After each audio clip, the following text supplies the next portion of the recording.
Hello, everyone, and many thanks for joining this stream. And of course, many thanks to all the members of our community who will join later on or will watch this stream in later on as a video. Today is, of course, 30th of May. Now it's 11 o'clock in the morning Moscow time, and I have prepared quite a number of news on some major important developments, and I hope you will find this episode informative and useful. Although, dear friends, before I start, let me address one topic. Number of members of our community yesterday, day before yesterday, were sharing with me their opinion about my streams. They were pointing out that I was a bit tense last 2 days, which is true, by the way. And I appreciate this feedback. I always welcome recommendations or even critique, by the way. It's a useful stuff for sure. So thank you. I want to thank members of our community who expressed their opinions, and I accept fully that. Well, I was a bit tense because I was very angry, by the way. I mean, what can I say? When Trump, a couple of days ago, started making very strong statements, aggressive statements towards Russia, Russian president, Russian people, of course, it did make me angry. And you could see it because I'm not an actor, dear friends, and I never pretend to be actor, right? All I did promise from the beginning that I will be real always, and I'm gonna keep my promise, right? But nevertheless, I'll definitely try to be bit relaxed, because that way live streams will be easier to digest, I guess. So I wanted to highlight that a moment. And so that's being said, I just remind you, dear friends, before I start our news segment, that during the stream you can send a question or the comment through my PayPal or Boosty platforms, or you can send a super chat through Rumble, where my channel is monetized. And after news segment, I will react on your question or the comment if you want to highlight any topic, really. And so, yes, that's being said, let's start this live stream now, news segment of it.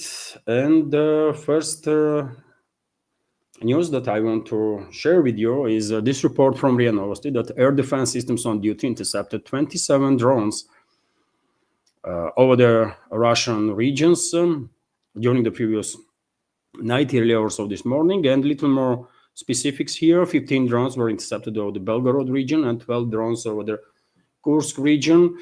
Last night, this morning, seems like there was no attacks on Moscow. That was taking place on regular basis almost whole a week. Also, we have RIA Novosti's report that Russian Defense Ministry confirmed the progress of the Russian armed forces in a number of directions and liberation of several settlements. To be more precise, Russian troops liberated Stroyevka settlement, also in the Kharkov region, by the way, Shevchenko, Первое settlement, and Gnatovka settlement in DPR. And let me show you on the map where these settlements are located. So let's start with the Kharkov region first. Well, Stroyevka settlement is here, right on the border with the Russian Federation. And clearly, as the Russian president stated a couple of days ago, Russian troops are creating a buffer zone, and they cross the border with the Sumy region and clear up territory in Stroyevka and their surrounding areas from enemy forces. When it comes to Kharkov region, by the way, Russian troops are also quite successfully conducting local-scale offensive operations in Volchansk area. And according to some reports, northern part of Volchansk is under full Russian control now, which is, I will say, quite significant development.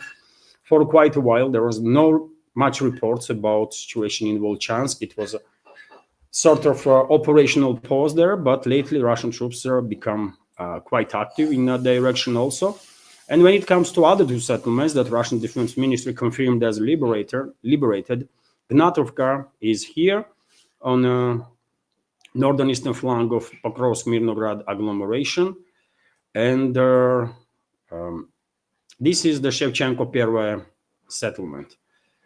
This area, also northern eastern flank of Pokrovsk-Mirnograd agglomeration. And if you take a look at Pokrovsk itself, by the way, clearly this pincer is moving forward, pincer that Russian armed forces creating around Pokrovsk and Mirnograd, and I guess on the current speed of advance, maybe it will take another month or two, and eventually both these cities, garrisons of Kiev regime in these cities will be encircled. They will end up at least in operational encirclement, and probably they will flee towns before get completely encircled. Right? Progress is visible, significant, and don't be surprised by this if you are new to this channel and to alternative media, and before now only were receiving news from Western MSM, because in that case, of course, you would probably think that there is a stalemate and nothing is happening, no movements on the ground, which is false information that West is pushing, by the way. In reality, Russian troops are advancing literally on daily basis. Okay, that's being said, let's go through some other news now. And of course, nowadays, many people that pay any attention to Ukrainian crisis are talking about upcoming Istanbul summit, or not summit, but direct talks between Moscow and Kiev that will take place on 2nd of June, as it was announced by Russian officials. And we have a statement of press spokesman of the Russian president, Dmitry Peskov, who is saying that basically Kiev regime did not yet responded in any way about sending its delegation in Istanbul for these talks. Let's go for little details through this news. Russia has not yet received consent from Ukraine to hold their second round of talks in Istanbul on June 2nd. Russian presidential press secretary Dmitry Peskov stated the Kremlin announced that their proposal for a meeting in Istanbul has so far remained unanswered, and the new date has not been agreed upon.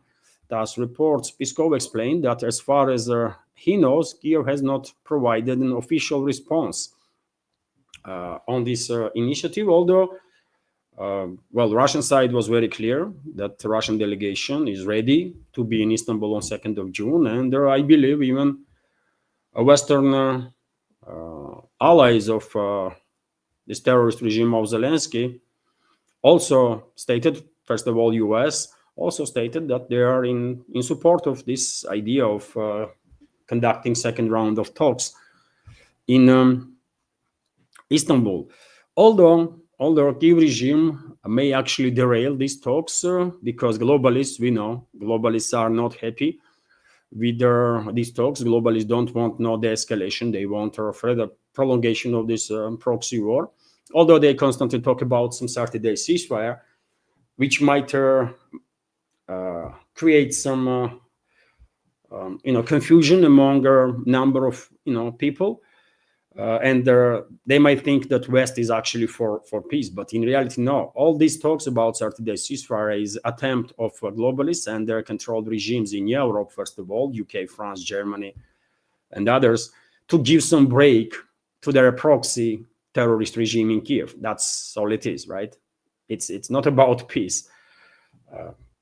And Kiev regime, in its attempt to somewhat derail this talks in Istanbul, is making some statements now that Russia should publish its memorandum before talks will take place. Otherwise, there are some statements made in Kiev that they might just simply don't go in Istanbul if this decision depends on them. I mean, decision will depend on position of globalists and their regimes, London, Paris, Berlin, and also US, by the way, also on the position of Washington. But Kremlin nevertheless responded on these demands from Kiev that the Russian memorandum should be disclosed before talks will take place. And we have reaction from Kremlin, and the reaction is that Moscow refuses to disclose Russia's terms for a ceasefire.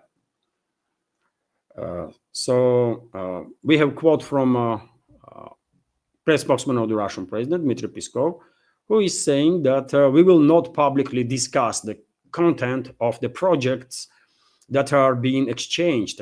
He means memorandums that was exchanged between Moscow and Kiev, because all negotiations must be conducted in a closed, not a public mode. The main thing now is to continue this process of direct Russia-Ukrainian negotiations, and it has been proposed to do this on Monday in Istanbul on 2nd of May. So this is Moscow's position. I don't think in next couple of days this position will change. So therefore, Russian memorandum not going to be published, and Kiev regime will see this memorandum and will have opportunity to discuss key points of this memorandum during the talks. That's why these talks being arranged, right?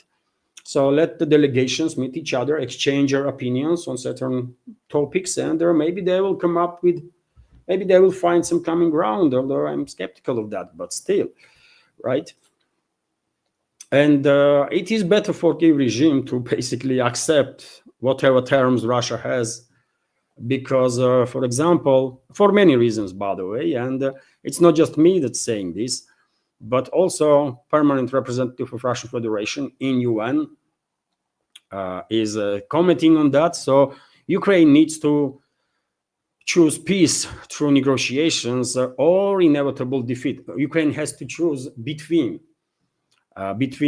peace through current negotiations or inevitable defeat if Kiev will choose otherwise. Russian permanent representative to the UN, Vasily Nebezhny, stated at the meeting of United Nations Security Council, and of course Nebezhny is correct, absolutely correct. Either Kiev regime will accept Russian terms now, or Kiev regime will accept Russian terms little late, and these terms gonna be much more strong, right? That's how it's gonna be. And if Kiev regime continues, and the globalists, by the way, longer they continue these games and messing around, then Russian terms become more and more drastic, and eventually Moscow might even say, you know what, we tried. You did not appreciate our attempt to reach the peace, so therefore, okay, we will continue now, and that's most likely what is going to happen. Special military operation will continue, and would not stop until Russian troops will reach either borders of Western Ukraine or maybe even borders of Poland, Hungary, and Romania, Slovakia. That's how it's going to be, by the way, right? And in that case, of course, there's going to be no more Ukraine on the political map. So Nebezhny definitely has a point when he's saying that, you know what, Kiev regime, choose.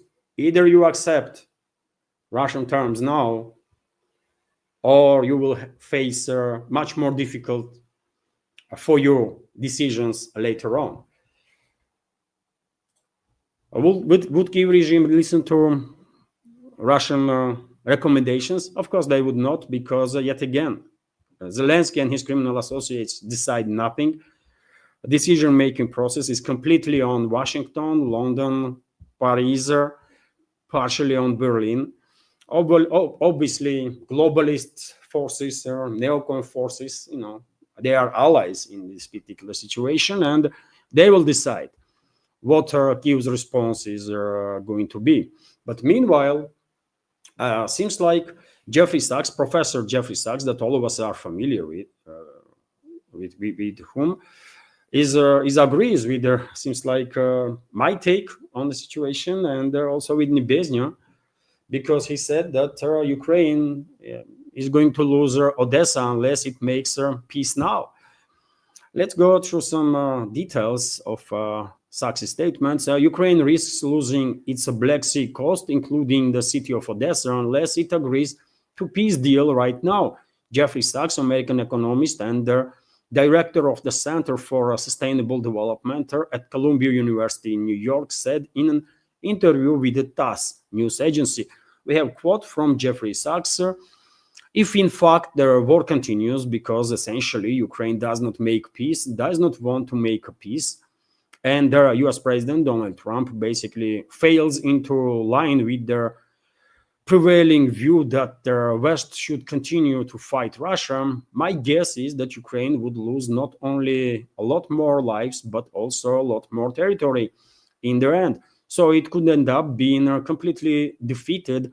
It could end up losing its Black Sea coast, Odessa, and a lot of the rest. He pointed out, and he's absolutely correct. Although, by the way, I have to notice that, I'm not a professor, not an expert in anything really. I just spent the last 30 years of my life in the journalism field, right? And that's all, right? But nevertheless, I was saying from very beginning, isn't it? And veterans of our community can confirm that once this conflict will end, either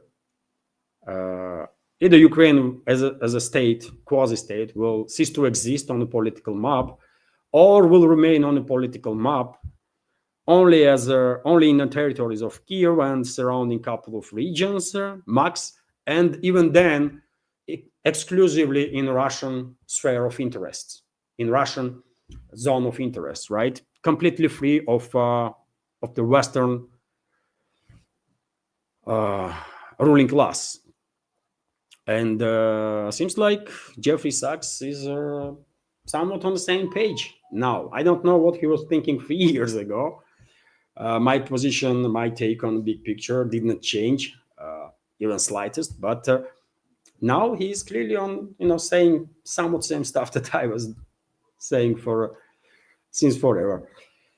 So interesting, isn't it? Interesting. And by the way, of course, it's obvious that in a most optimistic scenario for Kiev, in the most optimistic scenario for Kiev regime or the collective West, Russia will liberate at least from Kharkiv to Odessa anyways. It's not even question. One way or another, through military means or through referendums and so on, Russia will liberate more territories on this former Soviet republic, and for sure Kharkov region, Dnipropetrovsk region, Nikolaev region, and Odessa region, most likely Sumy and Chernigov regions, and Poltava region, maybe some more, right? But from Kharkov to Odessa, all this territory, this historical Russian land where Russian speakers and Russian people basically are living, will be liberated, for sure. And this is a most optimistic scenario for the West, because otherwise, as I already said, if globalists continue to mess around, then Russian forces will continue their advances and will stop only either on the border with the Western Ukraine or on the border with Poland, Hungary, Slovakia, and Romania. So globalists can choose which way they want things to go.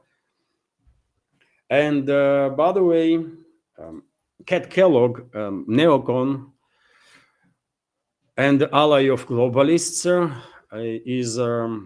was interviewed once again, and he went to say some, he went to make quite a few statements, and among them, he said that NATO may stop expanding to Russian borders, which is funny to hear at this point, because where are you gonna expand, right? Where else you gonna expand? You already expanded as much as you could. Ukraine was, Belarus was never questioned in question, right? Collective West globalists tried to conduct a color revolution in Belarus. They failed miserably, right? So Belarus was out of question, but they tried to establish full control over the Ukraine, and they were already building military infrastructure there, even though Ukraine formally was not NATO member, right? And eventually, because of these provocative actions of the NATO, collective Western countries because of the coup d'etat that they orchestrated in Kiev in 2014, and then provoked civil war in the country. Eventually, Russia intervened, and as I said, now this topic, by the way, that Kellogg is making is senseless, right? We don't really care. First of all, we are not trusting, right, to anything that comes out from collective West, and definitely not. We are not trusting statements from U.S. neocons, right? But that's even not that important at this point, because NATO not gonna expand anywhere further than maximum Western Ukraine, which eventually most likely will be claimed by Poland, Hungary, and Romania. Right? The rest of the territory is out of question anyway. So this statement of Kellogg is just, too late, really, to be made. Globalist Western ruling class, if they did not want it to go down this badly that they are doing right now and will continue to do, they should stop expanding NATO after unification of Germany, because they expanded NATO then, right?